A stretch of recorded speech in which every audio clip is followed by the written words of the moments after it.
primeiramente, de novo, agradecer a sua disponibilidade. Vai ser muito bom falar com você aí. Queria que você se apresentasse, falasse em quais áreas ou segmentos da educação que você está trabalhando, para a gente começar a falar aí sobre as mudanças, tanto de um panorama maior, assim, né, da profissão de professor, que eu acho que é uma coisa mundialmente aí está sendo afetada por essa questão do coronavírus, né? Mas localmente também, né? Como que você tem feito a leitura daqui de Uberlândia e região, né, das escolas particulares onde você tem atuado? Beleza, Rogério. Primeiro, né, então, eu quero te agradecer também. Muito obrigado aí pelo convite. Espero poder contribuir aqui nesse bate-papo nosso, com algumas ideias, né, poder trocar esse papo. Acho que estamos num momento de grande debilidade, de grande carência, sobretudo. A gente tem visto as pessoas ao nosso redor, pelo menos algumas pessoas, né, a gente tem visto, por conta justamente desse isolamento, né? Eu, particularmente falando, não estou vendo meus alunos, embora tenha mantido contato com eles, um contato virtual, né? Mas, enfim, esse diálogo eu acho importante, interessantíssimo, né? Inclusive você mesmo, nós estamos aqui trocando um papo, mas infelizmente não tete a tete no sentido carnal, físico, né? Mas no campo virtual. Então, eu quero te agradecer pelo convite e me apresentar. Meu nome é Lúcio, eu sou professor de ensino médio hoje, né? Você comentou aí, e também cursinhos, trabalho com a disciplina da sociologia, fui formado na instituição federal aqui de Uberlândia, a UFO, né? No curso de Ciências Sociais. Então, hoje eu atuo em 2 colégios da rede privada de ensino. Infelizmente, eu nunca trabalhei na rede pública, embora eu tenha tido algumas experiências, né? Não só para a questão da própria conclusão de curso, que a gente se vê na condição obrigada, né, de fazer a licenciatura, e na licenciatura a necessidade de ir até os colégios, mas também por experiências em cursinhos de pré-vestibulares, inclusive alternativos aí, onde que eu também tive contato com alunos da escola pública, depois também da rede privada, mas infelizmente eu só mantive aqui uma linha em termos de ganho monetário, né, financeiro, na rede privada de ensino. Então, hoje nós estamos num momento bastante crítico, né? Acho que, de uma forma geral, os colégios, ninguém estava preparado, tanto do ensino médio quanto do ensino fundamental, assim como também do ensino técnico e superior, ninguém estava preparado para essa situação que nós estamos vivendo, né? Tem sido algo inédito para todo mundo. Então, aqui, diante de nós, a gente tem vários desafios, né? O coronavírus, ele impactou, e aí não é só também a classe de professores, né? A gente não pode esquecer que esse impacto, ele ocorreu e tem ocorrido em outras áreas profissionais, do qual muitos trabalhadores foram deslocados para suas casas, né? Então, uma coisa que a gente discutia, né, pelo menos do ponto de vista da nossa classe, né? Então, a nossa classe, eu mesmo, enquanto professor de sociologia, em várias aulas a gente discute o home office, até por conta da nossa última legislação, a legislação que foi aprovada no governo Michel Temer, a gente teve a regulamentação desse tipo de trabalho, né? Do home office aí. Então, mas para a nossa classe em específico, era algo distante. Então, eu, particularmente falando, quando eu dava aula de home office, era com base nos livros, em entrevistas, em jornais, enfim, numa voz do outro, digamos, né? Na fala do outro, não na minha fala, né? Não na minha experiência, o que já não acontece agora nesse momento, né? Hoje a gente pode bater um papo aqui para a gente falar essa experiência, tanto para mim quanto para você, quanto para essa turma, essa categoria de professores e também, novamente, não professores, o que tem representado esse home office, né? Então, a primeira questão tem a ver com isso mesmo, né? Porque é sabido aí, né, que desde sempre na nossa categoria de professores, não existe esse professor que, assim, que é só chegar lá e dar aula e entrar, né? Tem um tempo, assim, né, de preparação de aulas, de correção, de preparação de atividades, de provas, de trabalhos, de leituras. Tudo isso era feito já em casa, né? No tempo a gente não está na escola. Na escola, geralmente, é aula, aula, aula, aula, pouquíssimos intervalos, assim, só para tomar uma água, comer algum lanche. Então, assim, o grosso da atividade de preparação era feito em casa, né? Mas não era considerado, né, assim, a gente não lidava isso como se fosse um home office, apesar de ser inerente à nossa profissão, Sim. essa parte fora. Aí agora, como você está falando, tem uma alteração aí que inclusive, então assim, fora esse tanto de outras coisas que já eram feitas, né, inclusive a aula presencial, digamos assim, né, o lecionar passou a ser feito também de casa.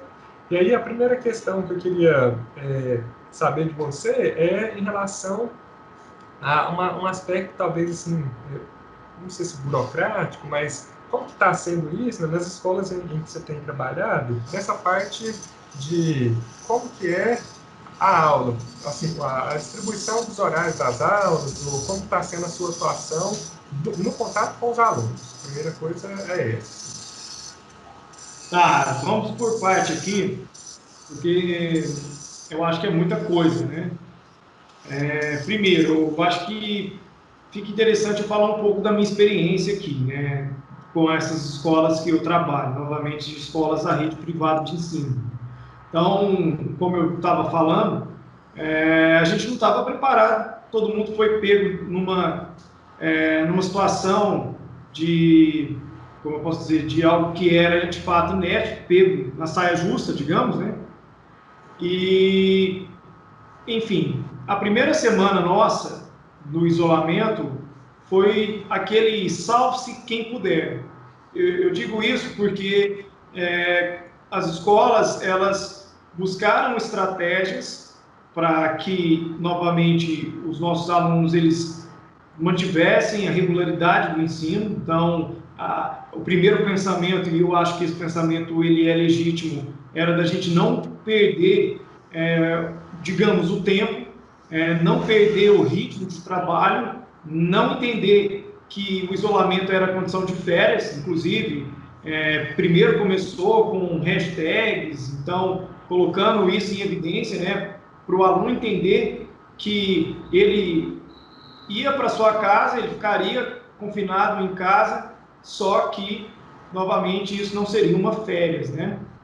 Então, do lado de cá, que eu digo do lado dos professores, do lado daqueles que puxam, né, esse processo, nós tivemos que aprender tudo na marra, entende? Então, a primeira semana, a gente, por exemplo, eu mesmo cheguei a brincar, a gente teve que se tornar youtuber. Eu mesmo não tinha nenhuma aparelhagem, continuo não tendo, não tenho nenhuma aparelhagem que seja técnica para um ensino à distância, porque o que a gente está fazendo é um ensino à distância, né? Um EAD. Quando eu cheguei a falar que nós não estávamos habituados com esse tipo de coisa, é porque a classe pelo qual eu pertenço, que é a categoria do ensino médio, de escolas regulares de ensino e cursinho, não existia um IAD como uma referência, né? Óbvio que você tem plataformas, muita gente já tinha o hábito de assistir aulas no YouTube, canais, Spotify, etc. Mas as grandes escolas de ensino, não só em Uberlândia, como no Brasil, de uma forma geral, são escolas de um mundo físico concreto. Então, embora eu saiba que isso já existia, o ensino à distância já acontecia, mas ele não acontecia dentro de uma forma, por exemplo, regular de ensino. O ensino médio, o ensino fundamental, isso não era permitido. Inclusive, nós tivemos, sobretudo, uma alteração da lei. Nessa contrapartida, do lado de cá, a gente teve que ralar para aprender tudo isso. Então, a primeira semana foi simplesmente desesperadora.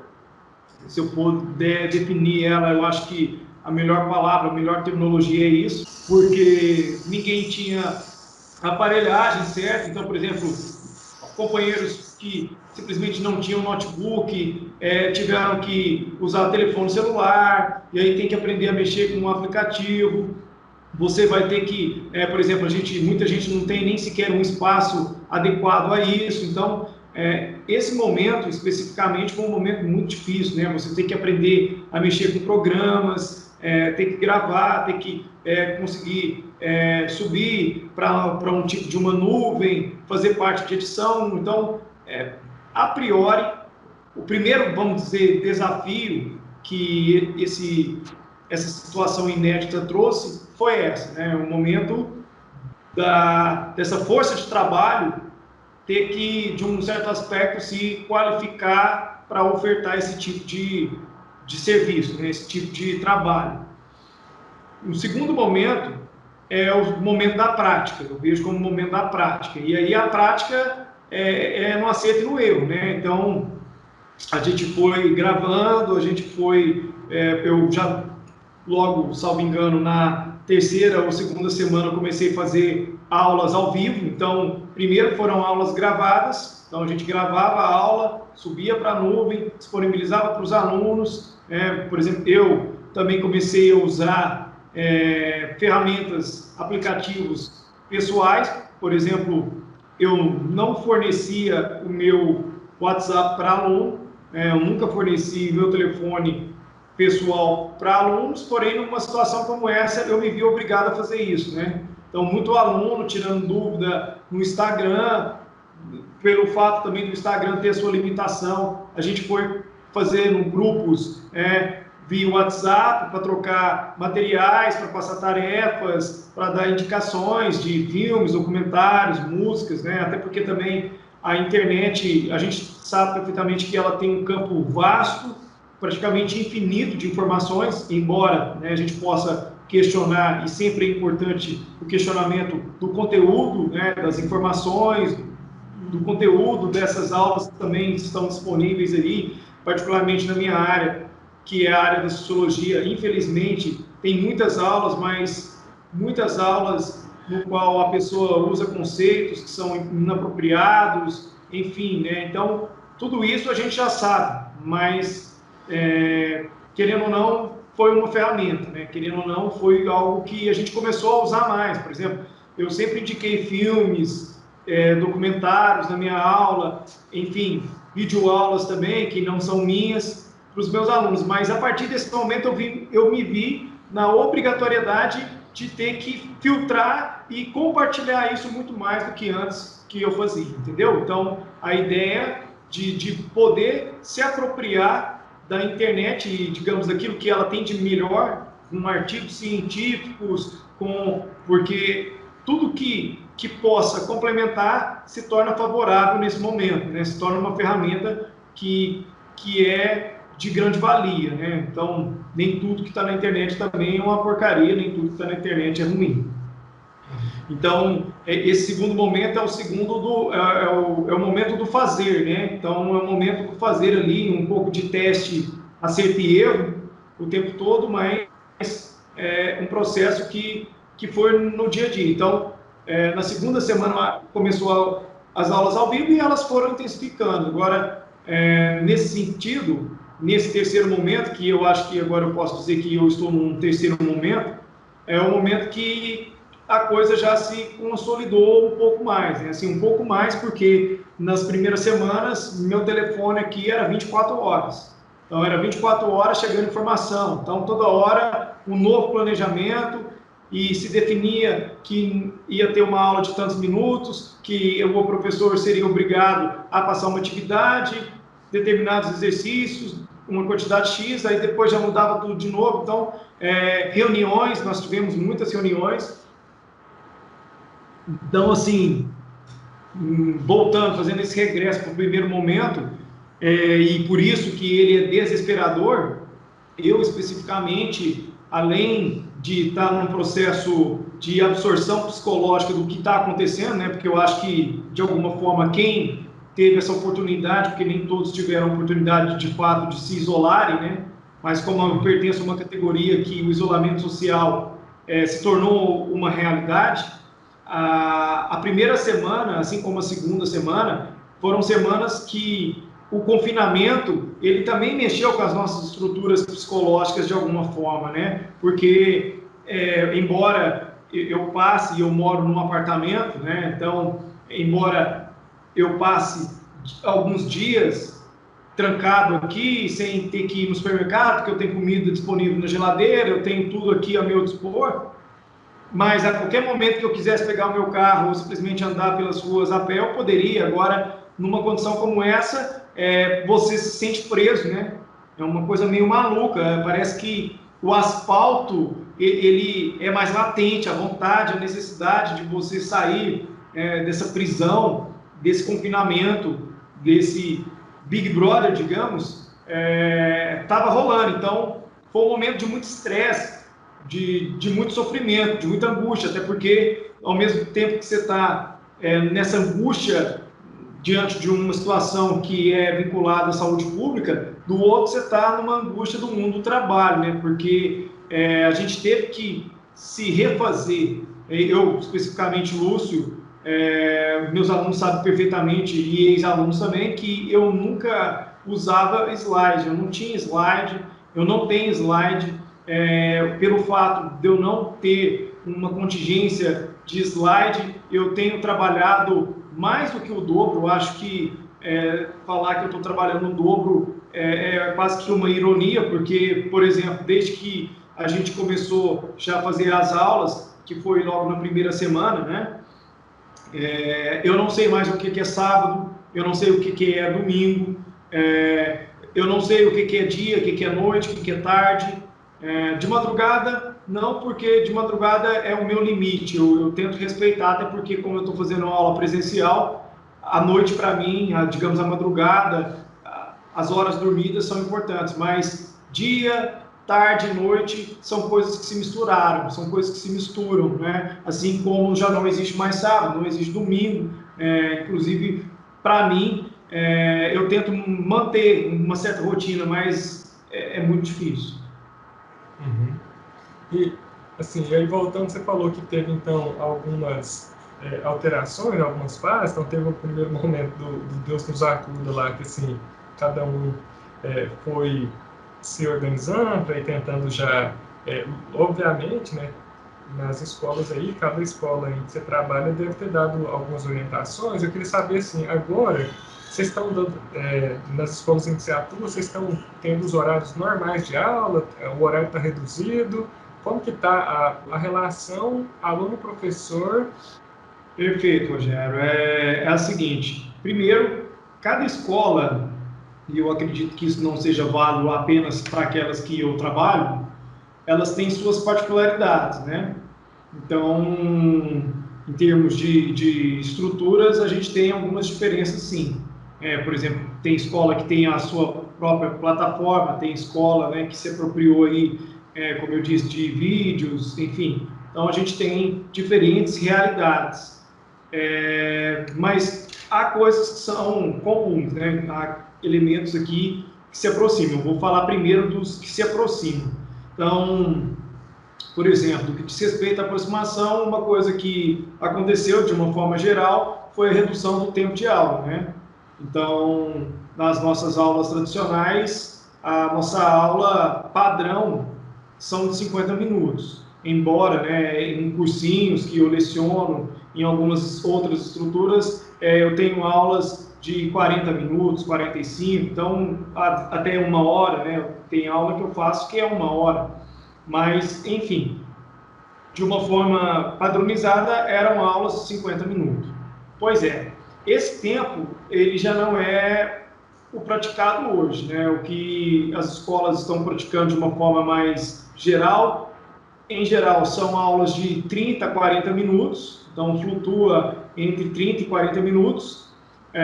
Houve uma certa sensibilidade e, no meu entendimento, ele tem o seu fundamento. Não sei se eu concordo totalmente, mas eu entendo, e entendendo eu consigo, digamos, aceitar. Eu acho que é plausível, né? Embora a gente possa discutir sobre isso, mas aulas gravadas serem menores, né? Então, entende-se que uma aula gravada não pode ter o mesmo tamanho de que uma aula ao vivo, uma vez que o aluno ele tem maior dificuldade de assistir isso, porque às vezes a gente está discutindo novamente muito do lado de cá, e às vezes eu vou ter que entender também como é que está o lado de lá, né?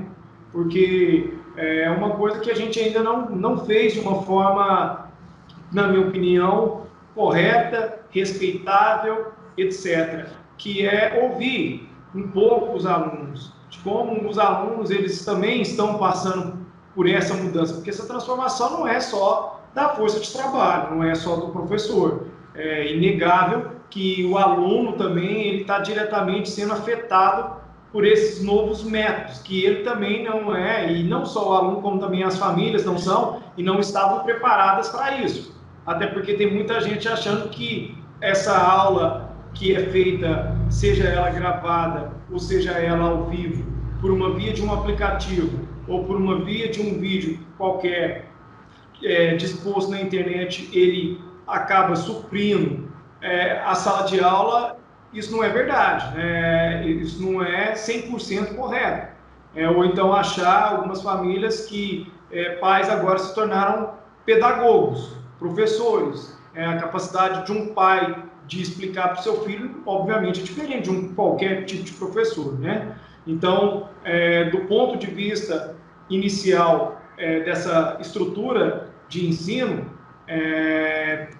a gente teve essa, digamos, lapidação. Então, as aulas ao vivo, elas acabam sendo um pouco maiores do que as aulas gravadas, porque entende-se que, por exemplo, o aluno ele tem uma menor capacidade de aprendizagem, a aula se torna mais cansativa, quanto mais, né? Então, é o mundo que nós estamos, né? Eu preciso entender também que essa galera que está acompanhando agora essas aulas desse jeito, é uma turma que, de um aspecto geral também, eles são muito mais aptos a esses meios, a esses instrumentos, a essas ferramentas do que nós. Mas, quando a gente fala de uma aptidão, de uma facilidade que eles têm com essas novas tecnologias, a gente também deve considerar a forma como eles interagem com elas. Então, por exemplo, esses nossos alunos, de uma forma geral, eles são acostumados a verem vídeos de, no máximo, 15 minutos. Muito, 10, 15 minutos. A gente pode observar aí os vídeos que fazem mais sucesso no mundo do YouTube da vida, não são vídeos muito longos, né? Então, isso foi considerado, né?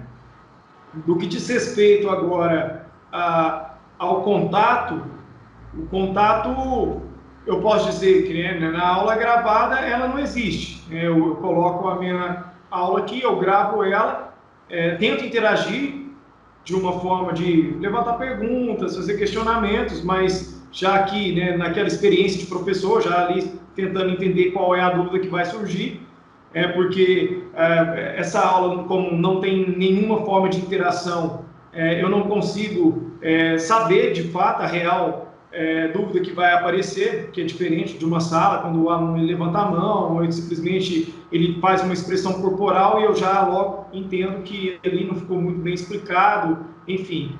Agora, nas aulas ao vivo, elas também, por exemplo, no meu caso, na minha circunstância, como eu lido com uma ciência que é humana, e essas ferramentas também, elas são ferramentas que, de alguma forma, elas limitam a nossa capacidade explicativa. Então, por exemplo, eu não estou usando quadro, né? Tem professores que compraram quadros, que projetaram quadros no fundo, né? Que fazem lá o cálculo bonitinho, que escrevem, né? Quadros digitais, enfim. Eu não tenho usado quadros, então, como eu falei, eu tenho produzido slide, né? Então, é por meio do slide que eu consigo fazer a minha exposição.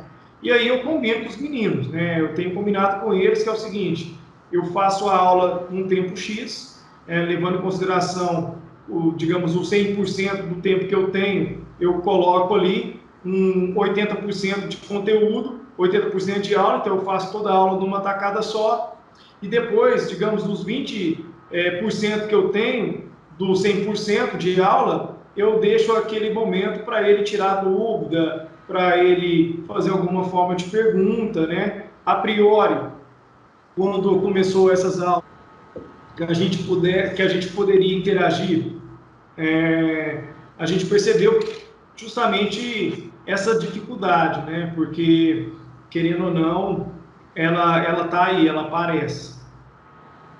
Uhum. Então, e aí, pelo que eu entendi, vocês estão mesclando, né?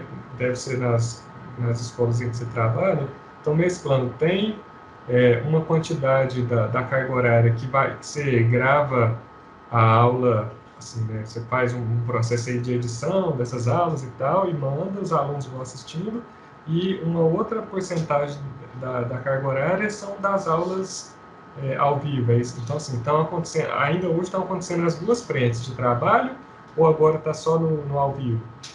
Não, aí depende do professor, né? Até esse exato momento, por exemplo, tem uma instituição que eu trabalho que tudo é ao vivo. Então, não existe a possibilidade qualquer de gravar aula, é ao vivo. Então, a gente se encontra, tem a hora, então já tem os horários pré-definidos, não há nenhuma mudança de horário, então o horário ele já está determinado ali, certo? É como se fosse nos dias que eu trabalho, de fato. Então, eu tenho uma tarde que eu estou na escola A. Então, nesse momento, eu tenho o meu horário para cumprir, como eu cumpriria lá, né? E aí, nesse exato momento, a gente entra na sala, eu leciono com os meninos durante 30 minutos e depois encerrada a aula, né? E aí a gente dá algumas dicas de vídeos, eu dou indicação de vídeos, eu passo listas, passo gabarito também, né? Porque infelizmente eu não estou corrigindo os exercícios, então eu estou passando gabarito comentados, tem aí, né, o WhatsApp para tirar dúvidas, então aqueles que de repente ali ficaram com alguma dúvida que eu não pude atender ali durante não só o atendimento, como também na aula, então manda o áudio, a gente conversa, no momento oportuno eu tiro a dúvida daquele que tem ali e a coisa está acontecendo. Mas, por exemplo, em outra instituição, não. Em outra instituição, você tem uma certa flexibilização, porque nem todos ainda se sentem preparados para fazer essa aula ao vivo. Tem professor que tem preferido gravar e tem professor que tem preferido fazer aulas ao vivo, entendeu? Então, assim, ainda está acontecendo essa flexibilidade.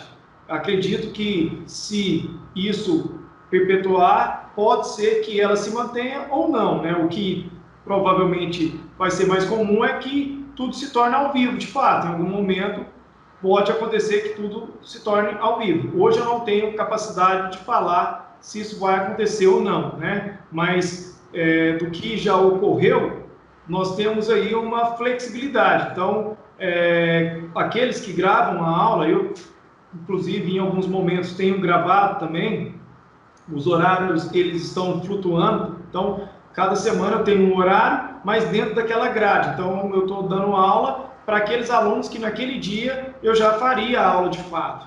Mas a hora que eu vou entrar, eu não sei, eu vou descobrir durante a semana, mas eu sei que vai ser dentro daquele horário que já estava previsto. Então, aí faz-se a aula, ou simplesmente eles já determinam que eu vou ter que gravar. Então, se vem determinado que eu vou gravar, eu gravo, disponibilizo lá para os alunos eles vão acessar, então se entende também que tem um momento do aluno acessar, tem um tempo dele fazer as atividades, ele entrega as atividades também, né? A própria ferramenta consegue mensurar isso. Então, mas dentro de uma certa flexibilidade. E aí tem os horários dos atendimentos, tem os horários dos plantões. Então, por exemplo, aquele aluno que de repente assistiu a aula, não foi atendido durante a aula sobre as dúvidas, ou simplesmente viu a aula gravada e não conseguiu fazer o exercício, ou errou o exercício, teve dificuldade no exercício, ele vai lá na hora do plantão, e aí no plantão, né, dentro daquele momento ali que já é previsto, a gente tem um contato de estar dialogando e tirando as dúvidas que poderiam ou não aparecer aí. Mas beleza. Uma outra coisa que eu fico pensando é que assim, agora nós já estamos aí, então, um mês depois de começar essas alterações. Eu queria saber como que tem sido, como é que está acontecendo a parte de avaliações, se já tem algo concreto em funcionamento, vocês estão se ainda tem ajustes a serem feitos, assim, na aula à distância, parece que nós somos não incentivados, mas nos sentimos na obrigação de deixar alguma coisa registrada, e então estamos exigindo mais produções escritas, né? Está sendo mais exigido um registro, uma avaliação dia a dia. Aí eu queria saber como é que está acontecendo essa dinâmica aí no âmbito do ensino médio, nas escolas em que você tem trabalhado, se as avaliações estão acontecendo via formulário, estão pensando em situações diferenciadas, às vezes uma produção textual, assim, questões mais abertas, né, tem mudado o jeito dos professores avaliarem os alunos, né, da reflexão sobre o conteúdo que está sendo trabalhado, às vezes a gravação de um vídeo, postar na internet, um podcast, outras estratégias de prestação de contas, digamos assim, né, porque, querendo ou não, a avaliação é para o professor ir vendo como é que está caminhando o ensino, né, se está sendo absorvido ou não. Então, daí tem a parte também de dar nota, né? Então, eu queria saber como é que tem acontecido isso na situação que você está envolvido. Então, Rogério, em termos de avaliações, a gente tem também algumas particularidades, mas o que tem de comum, né, o que também tem em conto padrão é o que você falou. A gente, de uma forma geral, se vê obrigado em cada aula ter que fazer um teste, cada aula um teste. Então, por exemplo, no começo, cada aula que eu produzia, eu tinha uma média de 10 testes que eu tinha que fazer, 10 questões de múltipla escolha.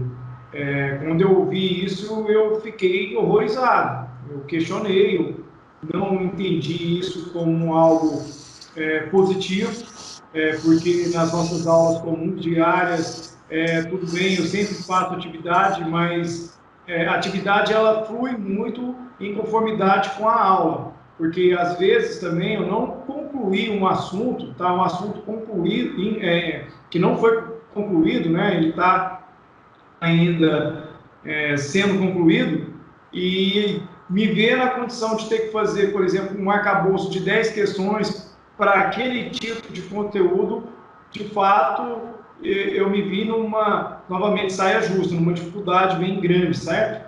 Então, e ao mesmo tempo o questionamento, porque eu não sou formado em pedagogia, mas na prática pedagógica de sociologia, eu não sei até que ponto esse nosso produtivismo ele é positivo. Eu acredito que cada aula realizada e, consequentemente, avaliada, ela é importante. Eu não entendo também a atividade avaliativa como algo ruim, mas eu entendo que ela tem que ser algo natural, ela tem que ser algo orgânica.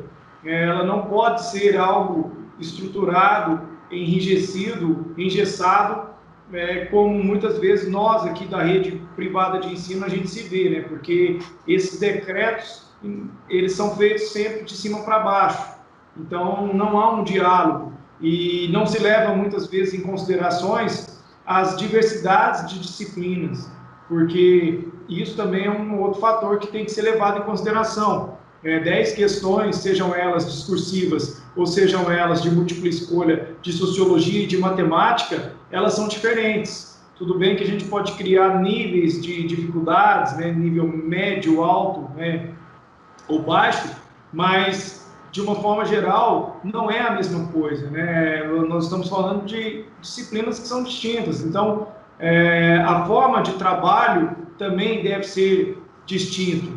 Então, na ocasião, cada aula ela tem sido obrigatória uma forma de avaliação, né? Tem uma instituição que eu trabalho que está no processo de construção e uma definição dessas formas de avaliações, né? Porque agora, na contrapartida, nós estamos usando essas aulas, já que o Estado ele se viu na condição de liberar, né, de possibilitar esse ensino à distância, sendo praticado, né, até por conta de um momento anterior que ele não era. Então, também não há definições criteriosas pedagogicamente, né, feita pela Secretaria de Educação em relação a isso, mas há aqui a ideia, né, que você vai ter que ter avaliações, registrar essas avaliações, porque essas avaliações registradas serão utilizadas e validadas, né? Então, aquela ideia de que alguma coisa precisa ser feita e, ao mesmo tempo, já que tem que fazer alguma coisa, a gente vai fazer para registrar isso, né? Para documentar isso, para que não tenhamos o trabalho de fazer novamente, né? Então, essas estruturas, digamos, essa pedagogia é uma pedagogia que veio de cima para baixo, né? Ela não é algo, e também não só de cima para baixo, como também tentativa de acerto e erro, né? Porque, por exemplo, como eu falei, no início eram 10 testes, depois passaram para 7, hoje, nesse exato instante, perceberam que 5 são melhores. Então, porque também na contrapartida, e talvez essa leitura inicialmente ela não tenha sido levada em consideração, é que novamente os nossos alunos, eles também não estavam habituados com esse tipo de prática de ensino. E no meu entendimento, talvez o nosso maior erro, que de uma forma geral todos estamos cometendo, é que a gente está lidando com o EAD como se fosse na sala de aula comum, né? A gente está achando que é a mesma coisa, quando na verdade não é. Então, por exemplo, no caso especificamente deles, dos alunos, a carga de trabalho, eu acredito que também tenha se multiplicado. Eu não sei qual que é o fator numérico que tenha multiplicado isso, se é o dobro, se é o triplo, mas a quantidade de trabalho, por exemplo, eu mesmo, eu acabo indicando para eles um acervo muito maior. Eu não sei se todo mundo está fazendo, eu não sei se está existindo do lado de lá alguma forma de sabotagem, porque também a gente está vendo contatos. Então, quando eu entro numa sala de aula, eu estou vendo lá 87 pessoas logadas, mas não necessariamente que essas 87 pessoas elas estão assistindo a minha aula também, né? Então, às vezes, o vídeo foi assistido 200 vezes, mas não significa que 200 alunos assistiram a aula de fato, do começo ao fim. Eu não sei se alguém pulou a aula ali, chegou aquele momento, deu... né? Então, são elementos que tem nos provocado aí. Certo. Ampliando agora um pouco o horizonte, pensando um pouco mais em uma perspectiva macro, eu queria saber da sua leitura aí, da sua visão em relação, que é uma coisa que eu tenho discutido, né, internamente com os colegas, da ausência que faz uma liderança na área educacional, né, na figura do ministro da Educação, que esteja comprometido mesmo com, assim, né, com questões de educação. Eu queria entender, assim, né, eu queria saber da sua leitura, fazendo uma provocação em relação que uma das únicas coisas que teve de concreto até agora, por parte do Weintraub, foi o Enem está mantido nas mesmas datas em que ele ocorreria se não tivesse no meio do apocalipse. E como você acha que os seus alunos, ou os alunos de uma maneira geral, estão lidando com essa informação aí sobre o Enem? O que você acha Perfeito, de maneira geral? Quando você pensa nesse planejamento, para mim, o que nós podemos dizer é que ele não existe. Não há um planejamento educacional no nível macro, na esfera do Estado. Inclusive, infelizmente, no Brasil se falta uma política de Estado, não uma política de governo em relação à educação, porque infelizmente a educação ela se vê refém a uma política de governo e não uma política de Estado. Então muda os governantes e muda consequentemente as nossas orientações em relação ao próprio ensino. E isso, sem sombra de dúvidas, é algo que nos prejudica, né? Prejudica aqueles que estão ali na linha de frente, prejudica os alunos, prejudica todo mundo. E aí, por exemplo, especificamente pensando aí na situação que nós estamos e na posição que o governo adota e o Ministério da Educação, eu acho de uma extrema estupidez, algo que é extremamente ofensivo, você não adiar essa aplicação da prova do Enem, por exemplo. Eu acredito que a gente, ao considerar que essa prova deve ser mantida, nós acabamos fechando os olhos, desconsiderando, desprezando a realidade que é bastante distinta entre alunos que vêm de uma rede privada de ensino e alunos que vêm de uma rede pública de ensino, né? Seja o ensino municipal ou o ensino estadual, né? Então, a gente tem aí uma diferença. Eu acho que nunca ficou tão evidente essa disparidade. O coronavírus, talvez, ele tenha nos contribuído, corroborado para escancarar todo um país desigual, que começa no plano econômico e passa para outros planos, entre eles o ensino, a educação, né? Então, infelizmente, quando a gente pega, por exemplo, as verbas que são destinadas, o equipamento que é destinado, as estratégias que são costuradas, é mais do que evidente de que manter, por exemplo, essa prova do Enem na data que está prevista, desconsiderar que, por exemplo, muitos alunos da rede pública de ensino estavam voltando às aulas. Em algumas condições, a gente pode dizer que esses alunos nem tiveram aulas, porque algumas escolas estavam em greve. E no momento que eles voltavam, aí vem o coronavírus. Então, e além de todas as dificuldades que estão aí em jogo, né? Que estão postas aí. Então, de fato, é muito ruim, é muito trágico ver que, infelizmente, o nosso país, ele representa um atraso também do plano educacional, né? Então, se for pensar que o Enem, ele é para todos, né, e que deveria pensar assim, né, mais uma vez, quando você tinha falado... Ele deveria ser democrático, né? Isso, mais uma vez você tinha falado da democracia e de que para quem que o presidente governa, né, a escolha ideológica desse ministro, acho que tudo vai se alinhando, assim, né?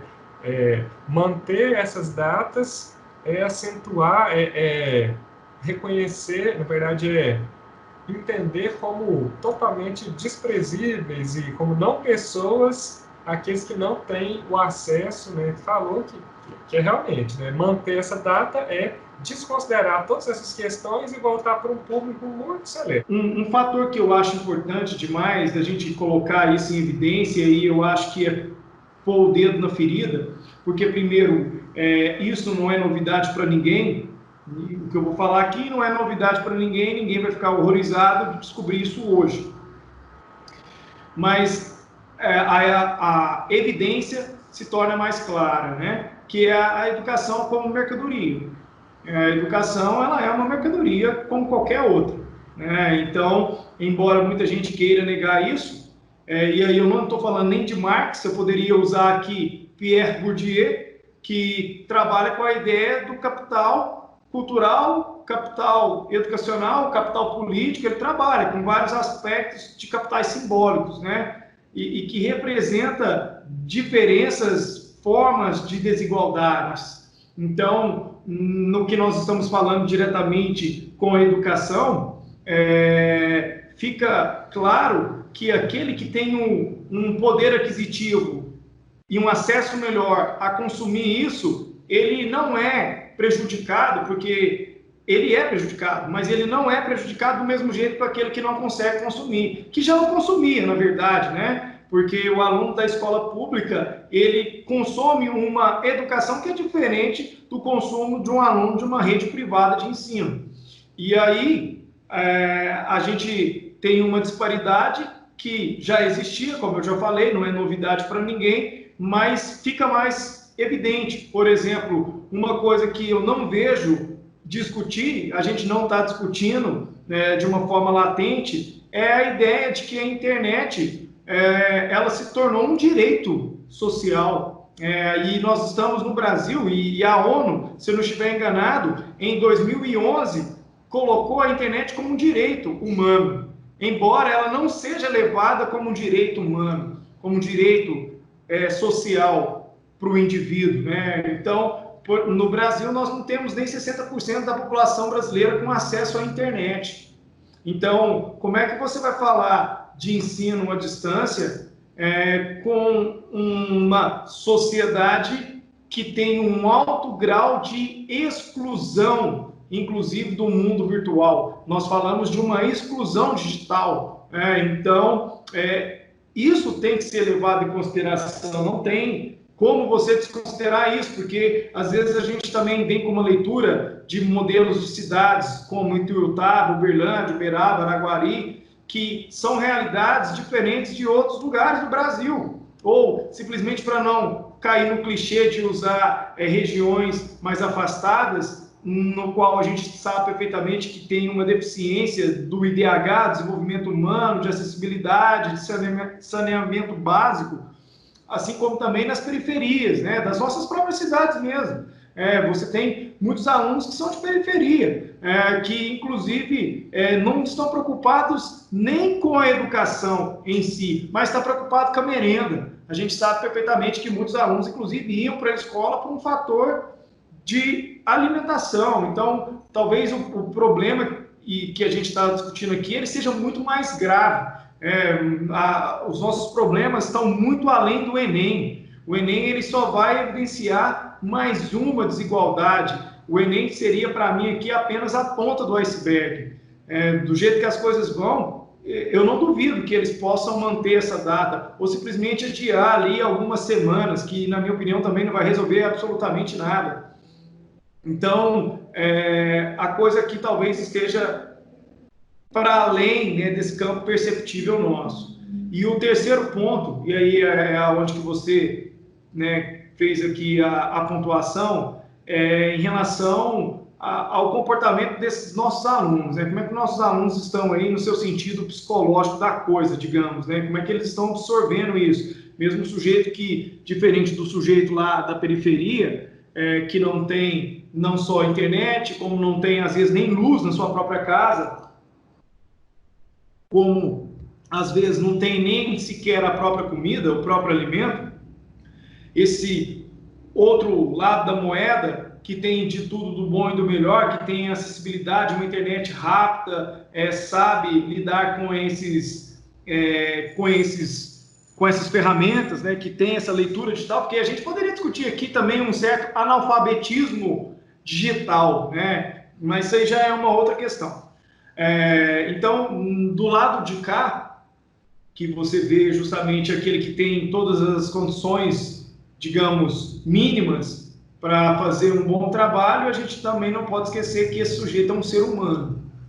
E aí, por exemplo, na minha opinião, as escolas que eu trabalho, elas talvez agora estejam mais atentas a isso, mas, na minha opinião, estão muito distantes ainda do que deveria ser, que é tentar entender um pouco mais esse aluno, o que ele está passando. Por exemplo, eu posso falar isso com uma certa propriedade, porque numa das instituições eles tiveram a sabedoria de fazer um momento de debate interno. Eu não participei, os professores não participaram, foi justamente uma iniciativa feita pela coordenação para ouvir alunos de cursinho. Então, vamos entender como é que esses alunos eles estão. E, pelo que foi dito a mim, é que eles estavam simplesmente esgotados, que eles estavam e estão ainda, né, num momento de grande angústia, se é que nós íamos, né, eu mesmo ia dar aula tanto na segunda quanto na terça, que foi aqui, né, para nós feriado, por conta do Tiradentes, que aconteceu o feriado na terça-feira, eu ia dar aula, e aí as aulas foram canceladas, só para você ter uma noção. Então, as aulas foram canceladas justamente por conta de um esgotamento. Então, a gente está falando aqui apenas do aluno de uma forma genérica, né? Eu estou usando aqui aluno de uma forma desumanizada, mas quando a gente humaniza a categoria do aluno, quando esse, de fato, termo é humanizado, a gente pode questionar, inclusive, a situação que nós estamos vivendo, no sentido de que, primeiro, e aí talvez isso faça mais sentido para aqueles que estão nessa mesma situação, um certo desespero por não saber se essa prova vai ou não acontecer. Então, provavelmente muita gente, por exemplo, eu estava, quando a gente foi afastado, naquele momento ali, ó, chegando próximo dos 45 minutos do segundo tempo para a prova da UFA acontecer. Então, a UFO, inclusive, ela demorou na ideia de se posicionar frente à prova. Então, ela, na minha opinião, ela soltou a nota de forma tardia, mas ela soltou, né, pelo menos isso, porque o vestibular ele estava marcado para acontecer já no mês de maio. Então, assim, é também um momento, como eu falei lá no começo, né, como foi a minha primeira semana de desespero, por conta justamente de uma ruptura com o modelo de trabalho que nós estávamos habituados. Os nossos alunos, eles também estão nesse momento de grande turbulência, né? Porque é um monte de problemas que às vezes ele se depara. Fatores psicológicos, fatores emocionais, familiares também, porque a gente também não está discutindo a família, né? A gente sabe perfeitamente que esse confinamento ele tem produzido um contato muito maior, e aí como você, nós podemos passar a tarde inteira discutindo os conflitos que emanam desse tipo de contato. Então, as tensões, por exemplo, um caso que eu posso falar com uma certa propriedade, é a violência feminina, a violência doméstica. O feminicídio aumentou. Até onde eu acompanhei, o aumento da violência feminina aumentou em torno de 20%. E 20% em um mês é muita coisa. Então, essas situações, elas são situações que, de alguma forma, a gente também tem que considerar, a gente tem que humanizar essa categoria de aluno, não tratar como algo inanimado, como se fosse um objeto, como se fosse uma pedra. Perfeito, é isso mesmo. Eu acho que nós já podemos encaminhando para a finalização aí dessa nossa conversa sobre essas transformações, tanto da profissão do professor, né, como que está se reconfigurando nesse momento aí, do dia a dia das escolas, da sala de aula. Eu gostei muito dessa discussão final aí da humanização, né, pensar o lado do outro, assim, escutar os alunos e pensar. É difícil pensar individualmente, né, em cada um, mas pensar que tem as histórias pessoais e isso tem que ser levado em consideração e não pensar como uma máquina, né, que manda exercício, tantos exercícios, vamos continuar, força total aqui, porque a escola não pode parar não, nós estamos só mudou com a distância e vai acontecer tudo. E não só o aluno, né, Rogério? E não só o aluno, como você falou, quando eu citei lá a ideia do EAD, e você contou de uma forma genial, até porque eu deixei meio solto, é importante que a gente entenda que a gente está fazendo muito mais do que o EAD. Do lado do professor agora, nós também não somos uma máquina. O que eu poderia dizer, sem sombra de dúvidas, quando a gente começava a discussão e eu falei que o home office, para mim, era apenas na voz do outro, né? Eu falava pela voz do outro, não pela minha voz, enquanto um protagonista. Hoje eu posso te falar o que é o home office para a minha categoria, para a minha realidade. E o que diz respeito para a minha categoria e para a minha realidade é uma desumanização da minha profissão. Porque, querendo ou não, nós estamos aí, se o aluno não é uma máquina, o professor também não é uma máquina. Então, eu nunca dei tanta aula, eu nunca tive que fazer tanto exercício, eu nunca tive que fazer tanto slide, e além de ter que preparar as minhas aulas, de continuar a minha carga mínima de leituras, enfim, de tudo isso, né? Então, aqui há uma precarização do trabalho de uma forma evidente, de uma forma brutal. E não sei se eu sou muito pessimista, mas eu acho que o legado do coronavírus vai influenciar diretamente as próximas gerações, as próximas décadas desse mundo do trabalho. Aqui também a gente poderia fazer um debate só para falar do mundo do trabalho, das alterações das relações de produção a partir do que está acontecendo conosco hoje, né? E o legado que vai deixar, porque isso vai deixar legado, como todas as pandemias deixaram legados, tanto positivos quanto negativos. Para mim, dentro desse aspecto do mundo do trabalho, é o aguçamento, a intensificação da precarização das relações de trabalho.